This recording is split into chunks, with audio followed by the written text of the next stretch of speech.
자, 이번 시간은 60강시간 소유권에 관한 등기, 특히 이제 소유권 보존 등기를 마지막으로 살펴보도록 하겠습니다. 자, 지난 시간에는 그 보존 등기를 신청으로 하는 경우에 대해서 살펴보셨는데, 이번 시간에는 직권으로 보존 등기하는 경우에 대해서 살펴보도록 하겠습니다. 자, 직권으로 보존 등기하는 경우라고 하는 것은 이제 다음과 같은 경우가 조건이 돼야 되는 건데요. 자, 보시면 미등기 부동산에 관해서 소유권 처분 제한 등기 촉탁.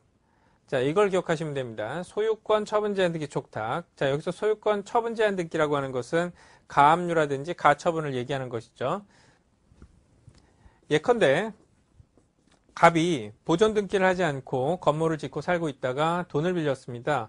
근데 돈을 못 갚아서 이 집에 이제 가압류가 들어오게 되는 거죠. 그래서 가압류 등기를 실행하려고 보니까 우리가 가압류 등기라고 하는 것은 법원의 촉탁으로 하는 등기입니다. 그래서 가압류 등기 촉탁이라고 하는 것이 처분 제한 등기 촉탁이라는 그런 의미로 이해하시면 되는데, 가압류 등기를 하려고 봤더니 등기부가 없는 거죠. 자, 그랬을 경우에 이제 등기관은 직권으로 보존 등기를 하게 되는 것이다라는 겁니다. 그래서 직권으로 보존 등기를, 소유권 보존 등기를 갑 명의로 하고, 그리고 난 다음에 가압류 등기를 아래에 실행을 하게 되는 것이죠.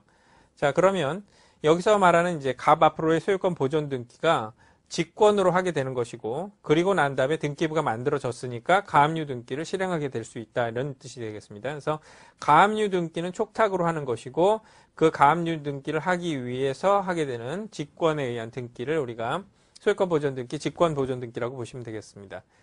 자, 그래서 요걸 기억하시라는 얘기죠. 소유권의 처분 제한 등기가 촉탁되어졌다. 그 다음 또는 임차권 등기 명령 촉탁이 있는데, 자, 임차권 등기 명령 촉탁이 있다. 이것도 우리 소유권 처분 제한 등기 촉탁이 있는 경우 마찬가지로 직권 보존 등기 할 수 있는 사유가 되겠습니다.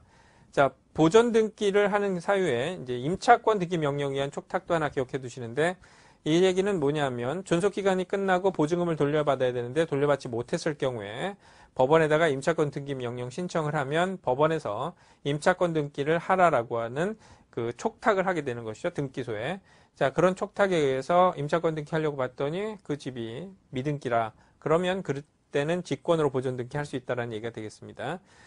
자, 임차권 등기 명령 촉탁도 중요하지만 요걸 잘 기억해 두세요. 소유권의 처분 제한 등기 촉탁이 있을 때, 특히 이제 소유권에 관한 처분 제한 등기 촉탁이 있을 때 직권 보존 등기를 합니다. 자, 직권 보존 등기 사유로 기억하시고요.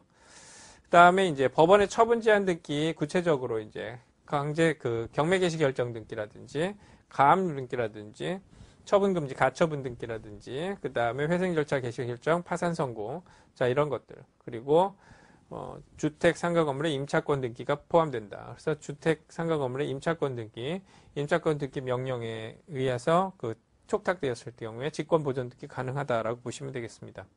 자, 다음은 끝으로 이제 직권으로 보존 등기를 하고 난 다음에 조치를 어떻게 해야 되느냐라고 하는 거죠. 그래서 완료 후 조치가 되겠습니다. 자, 완료 후 조치는 우리가 등기 신청 절차에서 살펴보셨죠. 그래서 완료 후 절차라고 하는 것은 특별한 것은 아니고 등기가 제대로 됐다라고 하는 것을 이제 알려주는 절차라고 보시면 되겠죠.